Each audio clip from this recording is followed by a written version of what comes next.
to have an interactive class usually. So when people don't answer back, I feel like I'm talking to myself. Yeah? So I end up looking that other way, not at you, because I'm not getting that love back. Yeah? It's a pleasure to be with you today. And yeah, like he said, he gave me a bit of short notice when he asked me about the conference. And when I thought about it, I thought, okay, what's his theme? And I was thinking quantum leap. It's a good thing the previous presenters already spoken about the quantum leap, because that would have taken a bit of my time to explain it as well. Yeah. So you find that quantum leap is a statement that we use loosely.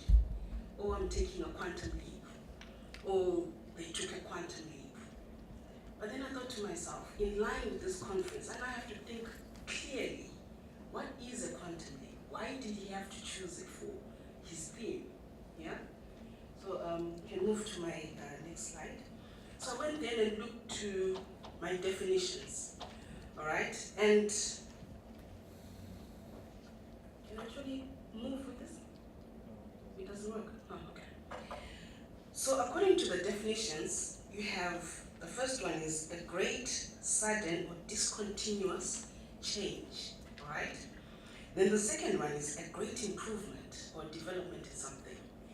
The third one is a sudden or large increase or advance. Then the last one that I wanted to look at is an abrupt, large increase, especially in knowledge. So I won't go into detail over these definitions, because I'm sure the previous speaker has been talking about what is a quantum leap.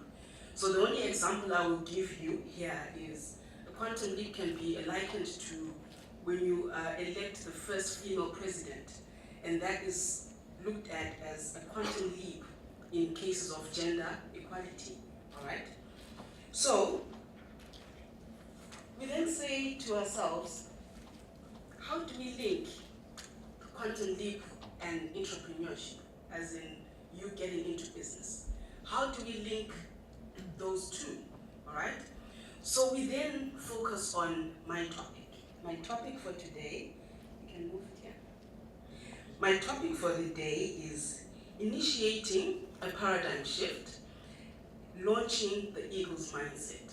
So you're probably thinking, paradigm shift, eagle, where's the link? Don't worry, bear with me, you get it eventually. So, with a paradigm shift, I will start off with asking you, what is a paradigm shift? Now, this is looked at as a time when the usual and accepted way of doing things or thinking about something changes, all right? Then the second one is a fundamental change in an individual or society's view of how things work in the world, all right? So that is the definition that we're going to look at. So those are the two definitions we're going to look at for the paradigm shift. So we're then going to ask ourselves, how do we kickstart this paradigm shift, okay? So there are a few areas, I've listed them there. Oh, okay, in the next slide. I've listed those few areas that I would like for you to be thinking about as we continue with the presentation, all right? The first one is with your academics. Which courses have you not been paying attention to, or you've not actually registered for them because you're telling yourself, maybe in my last year, when I'm now serious. Or you're supposed to be doing a program and you haven't actually registered for that program because you're telling yourself, I'm not yet ready, I need time. Oh, I'll maybe register for my master's next semester. Or when I finish, I'll do this thing after maybe 2 years, okay? What exactly about your academics are you not happy about? Keep that at the back of your mind. Right? With your leisure time, what is it that you do in your spare time that you're not happy with? Yeah? You think about that one, we'll get back to this. With your friends, who is in your circle? Okay? Think clearly who is in your circle. We'll come back and spend a bit of time on this one, all right? And then with your business goals, what are those ideas you keep putting on the shelf? Oh, I'll probably start my business when I finish school. I'll start my business after I get married, after I do this, or maybe I have to first travel before I start my business. What is it that you're telling yourself right now?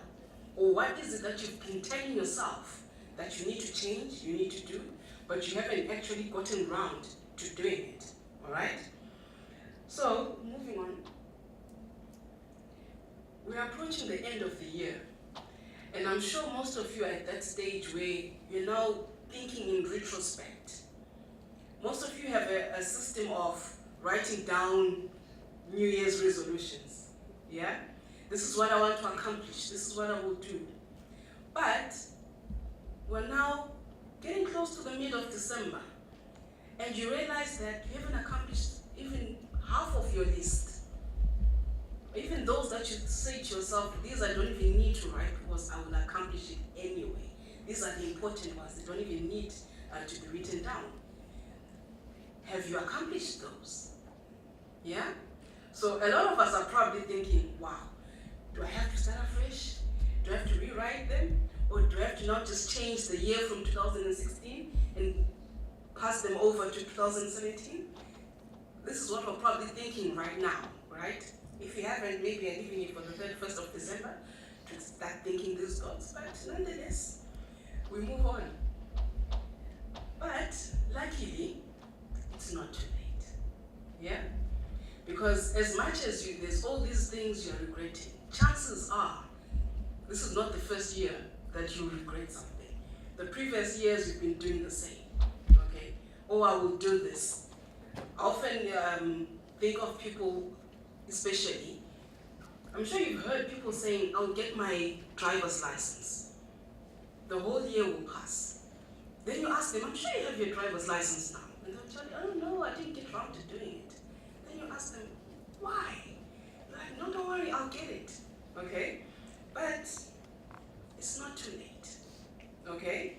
This is where my topic now comes in, launching the Eagle's Mindset. And I'll get to why this Eagle Mindset is important.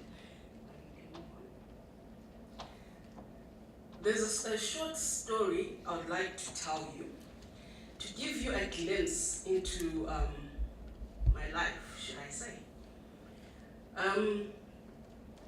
I was in high school, and while I was in high school, I was preparing to write my ordinary level.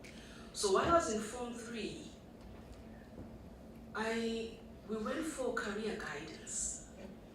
So after going for career guidance, I met a Japanese man who was sitting at a table, pretty much like this one. You know, everybody will have their displays, their company issues, and they're talking about where they come from, what they're doing, the good part of what they're doing. And this guy had a nice little miniature building on his table. So I then went to this guy and I was like, so what's your field? And he says, architecture. I was like, He opens his laptop. Back in those days, I won't say in which days, because you know how old I am, but back in those days, a laptop was something fascinating to see someone using a laptop, yeah? And he was using a laptop, and back then, I think you understand, they were very heavy, thick like this, the base. And he opened his laptop, he was showing me his drawings and everything. I was impressed. So I asked him, okay, so for me to do this, what do I need to do? And he says, you need to do architecture. You have a degree in architecture. I was like, okay, fair enough. So what courses do I need? Then he told me I'll need maths, I'll need technical drawing, engineering drawing, and any other course, but those two are the important ones. I'm like, okay. I went back home. I resolved that this is definitely what I'm going to do. So I had maths, I was already doing maths, and I was already doing technical drawing. But now, I was not doing it with passion. So when I went to my maths class the next day, I realized for the first time that the teacher wasn't actually teaching me well. How many of you have had those experiences? Don't worry, I won't be offended as a teacher. You get into a class and you actually realize this person actually doesn't know what they're teaching. And I knew that if I relax and continue just sitting there, I will fail. So what did I do? I went and sat with my dad. So I went to my dad. Dad, I need to have a tutor for my maths because I need to make sure I pass this maths. Take note, I come from a family of 6. I'm the third born. My sister, the firstborn, failed maths dismally. My brother failed maths as well, dismally. Now he's the only boy. So anyone to do sciences, obviously my dad would have looked at the only boy. And here I am, going there to say, I need a tutor. His only thought was, why? I mean, you've already determined that you're also failing maths. That's why you're coming to ask for a tutor, right? And I'm like, no, the lecturer doesn't know maths very well. She's actually teaching English and not maths. So if I continue, I will fail. And it's like, they're more qualified. Now you are the one telling me they don't know what they're teaching. I was like, yes. And it says, young lady, just go and read. So I was denied the tutor. But then I went back to school. My friends, funny enough, noticed the same thing. So it was during our break time that the one friend of mine comes to me and says, my dad found me a tutor, and the guy is very good. He has a very good track record, and if we all go together, he'll probably reduce his price. I'm thinking, I've already been told no, and my dad is one of those you can't go back again. The first no is enough. So I say to myself, okay, let's first go and see this guy and find out how cheap it would be for going in bulk. Now I went to a private school, a mixed private school, where you go to school early in the morning, 7:30 up to 4:30, right? So for me to attend these extra lessons would have meant that I leave school at 2 o'clock, okay? That was the second challenge. I wanted to have this tutor who would authorize me, because I needed a signed permission slip from home to say I'm going for extra lessons and I can leave school at 2 o'clock. So nonetheless, we get to this tutor, we get to the tutor, and the tutor tells me a price that is quite affordable, but still I knew my dad said no. So I went home that day and I said to myself, how can I do this? I did the math and I realized from my pocket money, if I save it, I can actually make it. So I changed my strategy. You know how when you're in high school, you want to look like the pretty girl or the cool guy, you don't want to be seen carrying lunch tins with bread and all this. I forgot that coolness. I was carrying lunch tins with bread that would last me the whole day. Instead of the cute small bottles of juice, the huge one, all right? Now, I started going for my lessons, and then I told the tutor, please sign for me a slip that would allow me to leave school, to avoid going back to my dad. He signed the slip, and that was sorted.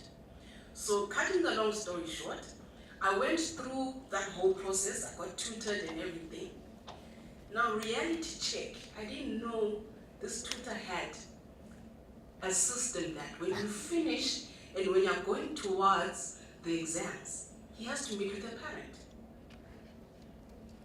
And he will not release you until he meets that parent, okay? So, now I'm stuck because now I have to go and confess this is what I've been doing, okay? And everybody else kept bringing their parents. I couldn't. Until the tutor then told me that, listen here, young lady, if you do not bring your parents, I will call them because we filled in a form in case of emergencies. So you already had the contact details. So I realized that, okay, worst case scenario, I might get a beating, but I just have to face it, right? So I go to my dad and I tell him, Dad, there's a situation. You know how you're now humble because you have to confess. There's a situation. I've been going to a tutor. The way he exploded, Because in his mind, he was thinking the next step was, I now need the money, right? So he exploded, like, no, wait, let me finish. Oh, he was already taking off his belt. I was like, wait. I was like, so how much is it? I was like, we're not paying anything. He looks at me and said, why? I was like, well, I've been using my, the money you're giving me as spending money at school. He was shocked. He was like, is that you trying to tell me I was giving you too much money? I was like, nonetheless, the issue here is the guy wants to see you before I go and write. So, all right, we go there. We see the man, and the man says to my dad, your daughter is very intelligent. I'm happy she came here because when she started with me, she didn't have the basic knowledge that would get her through the maths. And right now, I'm happy to say, if she writes the exam, she will definitely pass. I predict an A or a B, okay? If she gets anything less, all the money that she has paid, I will refund you. That's how certain he was. My dad, hearing this, he almost forgave me. He didn't want to say anything. He was waiting for me to first go and write because the exams were starting on the following week. So I started my exams, I wrote. I was sat down, and he was like, don't do that again. I was like, yes, I won't do it again. After all, I've done it, I've finished, right? So I was like, yes. And then he now asked me, what's the next step? I'm telling him, we wait, okay? So now, we wait, and the results came. Remember I told you I come from a family of 6. I'm still the reigning champion. I'm the only one with math in the family, right? So at the end of the day, he paid off. He's happy he has a daughter that has what? Maths. So now I start doing the technical drawing at A level. And back then, there were very few people doing technical drawing. We're actually 5 in the class, and I was the only girl. But I was so proud. I'd have my set squares and everything. Moving on, I wrote my A levels, I passed, and then we moved to university. I did my application. Now, after having done my application, I was so certain this is the route I will take. And when the letter comes from the university I'd applied to, see how pompous I was so sure. You know how everybody, when you're finishing your A levels, you apply to plenty universities. I applied to one. The same university this guy went to, the one who had showed me and led me in the direction of architecture. I applied to one. And when you're listing forms, they'll tell you what's the major you want, what's the minor. I ignored the rest, just one. When the letter came, I was certain the letter said, here's your place. Guess what? The letter came and they told me, you don't have a place. I was shocked. I went there and asked them why. And they told me, unfortunately, we don't take ladies into sciences. That was the rule back then. I was grieved. I was like, okay. So my dad is like, so what next? Now take note, a week before the exams came, I don't know, maybe some of you are Christian, but even those who are not Christian, I'm one person who dreams, yeah? So I actually dreamt a business. This is the Marxist beauty parlor that he mentioned. So I woke up one morning and they found me sitting in the dining room. I had my papers there and I was drawing what I had seen of the shop and everything. And my dad is like, you finished school. Are you doing someone else's assignment? I was like, no. So what is this? I was like, I saw it in a dream. This is the business I'm going to open. When you're sitting down, unfortunately, I play chess. So I'd already planned the conversation that after I show him this, I would ask for money and, Unfortunately, he taught me chess. So after showing him this, his question was, so how do you get the money to start? Already that cut me down, knowing you've been checkmated before you even moved the first piece. That's exactly what happened. So I now knew that's cancelled, right? So moving back to me now being rejected, The school is now asking, oh, but with your grades, we're happy to take you. What do you want to do? What other option would you have to take? And my dad is like, because you've shown me a business plan, I would assume business is your next choice. But no, it's not my choice. And I was like, oh my gosh, what then is your choice? And you won't believe, I actually chose computer information systems. Alright? Now I do computer information systems, and then I open the business as well. But that's a story for another day. Alright? But at the end of the day, after I finished all this, my dad would always laugh at me. Always laugh at me about the issue of, wanting to do architecture, being quiet and, spending money to actually go that far. And then at the end of the day, when you finish, you don't even get into the degree that you wanted. He laughed at me for years. True story. For years. Let's move to the next slide. Until one day, he asked me, how come you never ask me why I find all this so funny? I was like, well, maybe I'm cruel like that. Right? And he says, no. The reason why I laugh at you like that is because I wanted you to be driven more into the direction that you should actually have gone into. I was like, okay, whatever. And then he says, I know you like reading. Because you like reading, go and read on the eagle. Okay? I was like, why? That was my first time. I always hear people, oh, fly high like an eagle, blah, blah, blah, like an eagle. Everybody's on the eagle, right?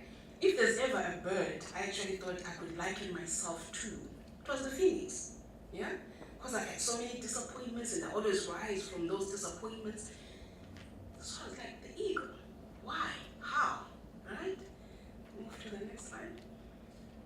So I then say to myself, okay, I will go and learn about this eagle.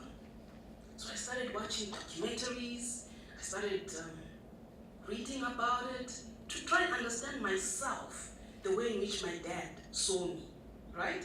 So there's a few traits of the eagle that I would like to share with you, in hoping that from my short version of my life story and from the traits that you will see, you'll engage in a paradigm shift as well, all right?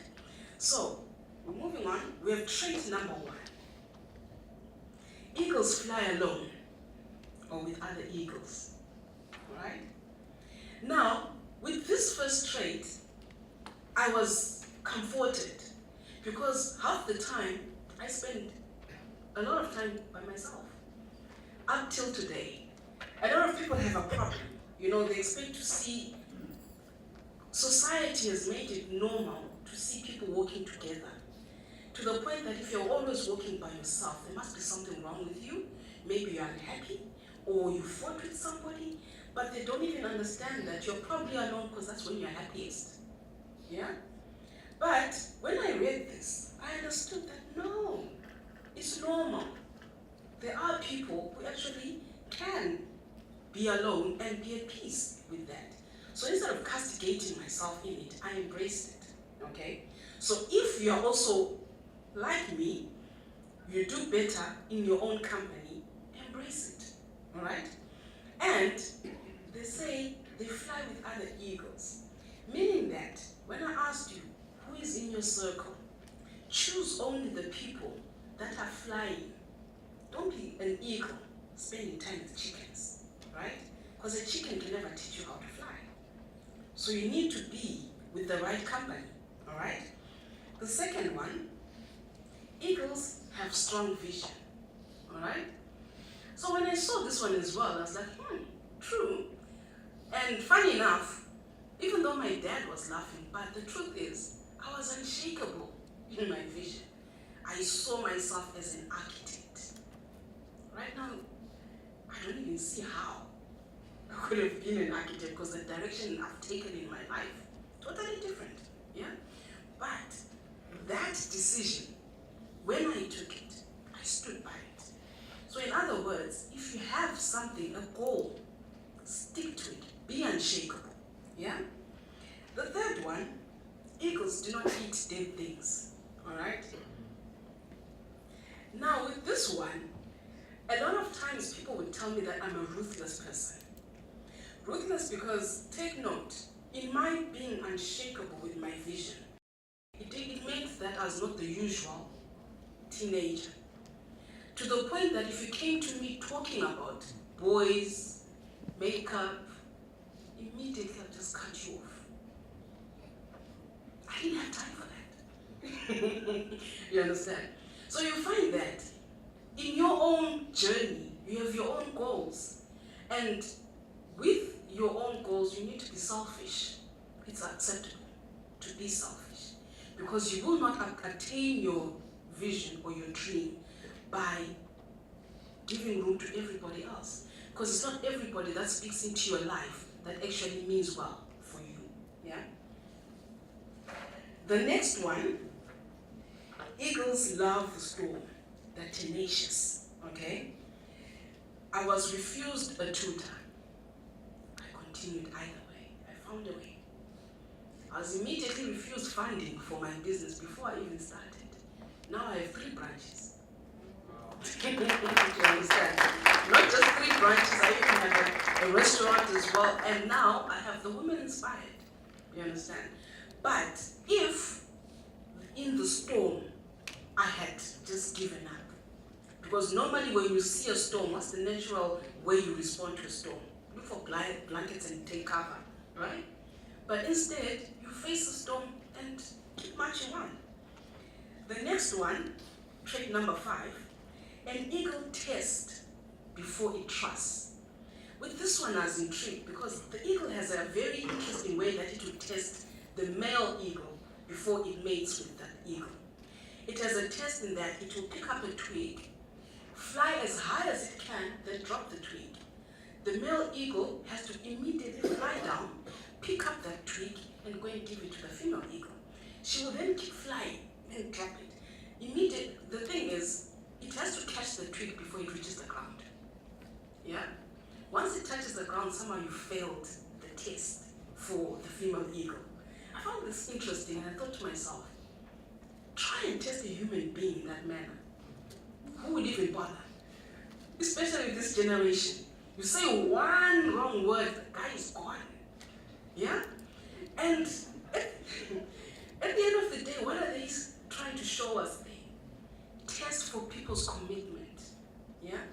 Because at the end of the day, you cannot align yourself with people that are not willing to go with you the long while. Alright? And I found that with myself, a lot of people would demand to be trusted. But with me, you have to earn it. For me to tell you I trust you, I would have observed you for some time. For me to actually work with you, I would have seen how you work on an individual basis before I actually start working with you. A lot of people used to get offended. I start working with them, I give you something to do. Trust me, I never asked you twice. Because I was brought up that manner. You are given something to do, you do it once when they ask it. So in the same regard, when I ask someone to do something, if they don't do it, I won't even ask them. By the time they come back, I'll tell you, no, I've done it. And they get offended. But the one thing I learned about business that you should also take into consideration, the most valuable commodity is time. You cannot allow people to waste your time. So in that essence, you need to also trust people who also are familiar with what drives you, okay? Trait number 6, when an eagle lays eggs, the eagle identifies a place very high on a cliff where no predators can reach. And then when they're making that nest is made largely of thorns, all right? And you find that those thorns are so, not the small thorns, the huge ones. Even their own eaglets will get pricked if they're trying to come out of the nest, right? And that taught me that, look at my journey. Wanted to be an architect, then computer information systems, and then instead I get into business, Do I even use the computer information systems? No. Do I even teach computer information systems? No. Instead, I realized when I opened the business, that business is actually my field. So when my dad told me, get into business, I should have listened. So I then chose to go the right way by now doing an MBA, and then a PhD in business, to try and rechannel and get into the direction I was actually supposed to take. That's why the first statement I made was, it's not too late. Yeah? And with all this, it's also teaching us that you will have challenges. The thorns are the challenges you face. But with those thorns, you also learn something. All right? The next trait, how much time do I have? Am I not overstepping? Okay. The last trait, they say that when an eagle grows old and weak, they retire until new feathers will grow. In essence, they will look for the highest place and, if possible, pluck out their own wings, right? And no one will know what's going on, right? And then eventually new wings will grow. When these new wings grow, you see it flying again, all right? You don't know where it was, what was going on. All you see is an eagle that was flying. Yes, it was flying before it stopped. It's back again and it's still flying high. In essence, the lesson I learned there is, when you are growing, there is a time you need to seclude yourself, to prune that which is not right in your life. Remember I said the year is coming to an end and there are all these things that you haven't mastered. So it means that you need to take time for yourself. Do a stock take. I'm sure it's painful to pluck out your own wings. Can you imagine that? You're plucking out your own wings.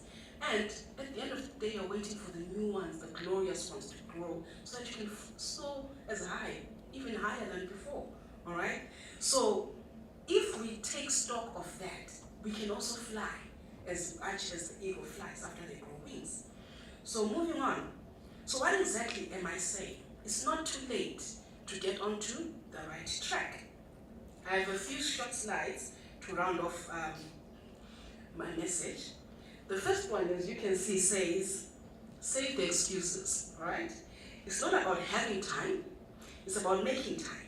Because trust me, if it matters, you will make time. Because as much as you don't tell people I don't have time to eat, you eat, right? So as much as you make that time to eat in your busy schedule, you will make that time for that goal that is giving you sleepless nights. When you're saying to yourself, I have things that I need to do, you will make that time. The next one is, your mind must arrive at your destination before your life does. So you need to see it first, right? Before you can actually embark on it. And if you cannot see it, it means you don't know the destination. If you're using a car, you put in the GPS, you first enter your destination, then it goes with you, right? That's the same concept. See it first. Why? Move on to the next slide. Your mind is a weapon. Keep it loaded. In essence, what I'm saying there is, now you know where you're going. What are you putting into your mind to get you to where you're going? Yeah? I always tell, especially like my students in my entrepreneurship class, where I say the mind is important, how are you using your social media? You'll find that most of you are on Facebook, Instagram, but which pages are you following? You're following people who are posting nude pictures and all these things. Guess what? Nudity will never stop. But your goal is what will stop. So you need to start following. I always give people, if you look at all these pages that I've posted, these are posted from the pages that I follow on my Instagram and my Facebook, right? This is what I fill my mind with daily. Meaning that in my resting time, this is what is entering into my mind, into my subconscious, such that by the time I have to say something, there is something of substance that comes out, because I'm feeding myself with something of substance, all right? Moving on to the next one. While you're embarking on your journey, you need to take into cognizance that we all believe success is a straight road. No, reality check. It is like that. Based on my life story, people look at me and say, she's a doctor, she's doing this, she's doing that. It must have been easy. But guess what? Just from the small snippet I gave you, it sounds like I was quite confused, right? But nonetheless, I finally found the path I'm supposed to be in. I found the route that I'm actually supposed to take. And then the next one, if you want to be successful, you have to be willing to disappear for a while. And this is from the trait of the eagle that we learned, that you need to seclude yourself to prune that which doesn't belong. Because if you're going to be an entrepreneur, if you're going to be successful, you need to have qualities that people should emulate. You need to have something that someone would say, I want some of that. So as it is today when you're sitting here, what is it that you think people will look at you and say, I want some of that? That will get people to tap in and introduce themselves to you to say, can I be your friend? Is it that people are just being your friend because you buy a lot of alcohol when you go out? That shouldn't be the criteria of the people that are in your circle. And take note, when you disappear, it's a sacrifice. The next one is, as you can see in that picture, it says 30 billion in one picture and not one Gucci belt in sight. Meaning that if you want to succeed in your goals, that which you want to do, there's a sacrifice. You find a lot of people are so busy wearing label, but their bank accounts are crying. Where is the cent? Not just money, cent. There's nothing in that account because you're spending too much time to create an image that doesn't even matter. You should work hard such that your name should speak for you before you even open your mouth. He spoke about how he was told to go and work hard in the class. I'll give you a different testimony. I didn't even apply for my lecturing position. You know how when you're doing your registration, you're told to take in your certificates to the registration office. So I did the whole process. Next thing, I got a call from the rector. And because it was my first week on the island, I thought maybe I'd done something wrong. I went there only to be told, are you interested in lecturing? What exactly is your field? We saw your papers and were impressed. Do you know, of late, a lot of people come to me and say, what is the process for us to be lecturers? I can't tell them because I don't know. And when you tell them this, they think you're being a snob. Honestly, I've never worked. This is my first working experience. So if you come to me as well to ask me, how do I write a CV? I can't tell you because I don't know. But if you ask me, how can I be tenacious? How can I be successful? How can I achieve my goals? Then we can have a conversation because that is what I know. That is what I've experienced. Okay? Now, I think this should be my last one. It says, I don't care who the biggest fish in the pond is. I'm a whole different animal, right? What that says is, why I love this one is because it says, as much as there's so many people walking proud and saying, I'm this, I'm that, that's your business. Stay in your lane. Accomplish that which you have set to accomplish for yourselves. And at the end of the day, you'll find that we'll achieve the quantum leap that is the theme of the conference today. And to get to that quantum leap is moving from one stage to the next. And to do that, we need to have a paradigm shift, changing the way we think, the way we do things. And to do that, we need to engage the ego mindset. Thank you very much.